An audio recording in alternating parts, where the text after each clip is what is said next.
You know, it's very unfortunate. You see a lot of people in abusive relationships, and the reason they stay in those relationships is because they have some part of their identity that thinks they deserve it. Because the crazy thing is, after they get out of one abusive relationship, they find their way into another. So it is ingrained as a part of their identity. So you can have something that is as heartbreaking and unfortunate as that, but also from the extreme side of things, all the way to the person that just has an identity that they are not someone who is worthy or deserving of money. This is why I always tell people, go buy that $12 coffee at the hotel.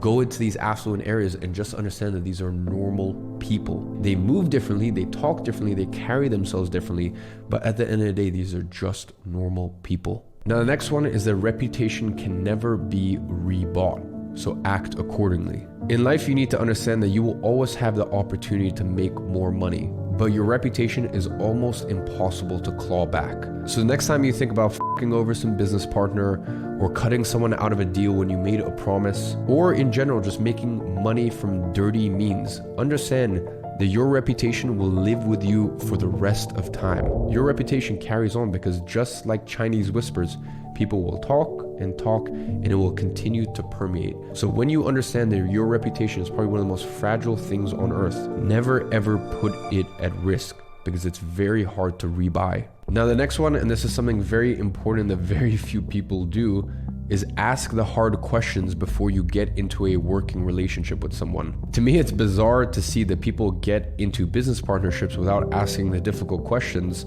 of, hey, what happens if we have a disagreement? What happens if we have a fallout? Equally, it's very interesting to me that people hire someone full-time to represent them, their company, their brand, and they don't ask questions about someone's personal life.